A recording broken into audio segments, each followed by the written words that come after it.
Bonjour, bienvenue en Basse-Normandie. Voici les titres qui seront développés dans cette édition. Le repreneur chinois de la société Plisorol à Lisieux a été séquestré une partie de la nuit. Les salariés réclament des garanties. Monsieur Zhang n'aurait pas versé les sommes prévues dans le plan de rachat. Une table ronde aura lieu cet après-midi en sous-préfecture.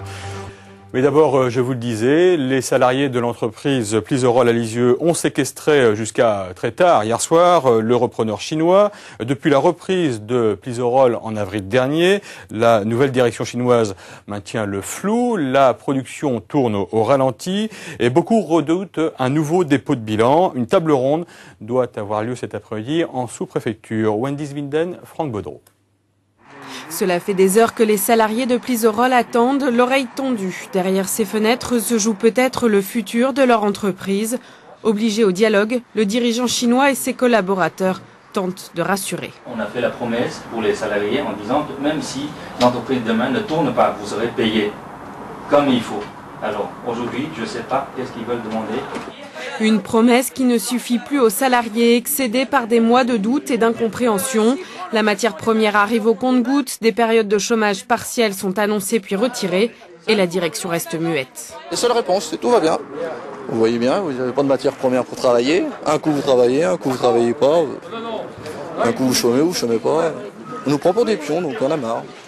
Les salariés comptaient beaucoup sur le comité central d'entreprise prévu demain à Lisieux, mais l'absence annoncée du patron Guan Zhang a suscité des inquiétudes. Aujourd'hui, il était sur le site de Lisieux. Il y a un CCE qui se tient jeudi et qu'il ne sera pas là jeudi, donc on a voulu avoir des réponses aux questions.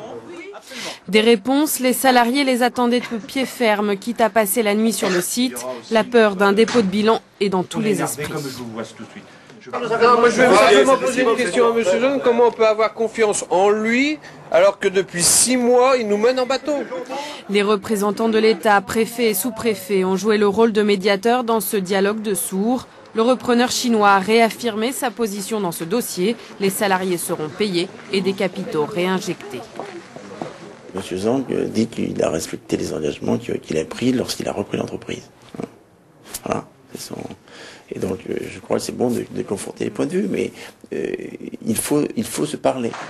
À minuit, Guan Zhang a pu discrètement quitter l'usine. Rendez-vous a été pris pour tout à l'heure 15 h. Une grande table ronde doit avoir lieu à la sous-préfecture de Lisieux. Il s'agira de trouver un protocole d'accord entre salariés et direction avant le comité central d'entreprise de jeudi.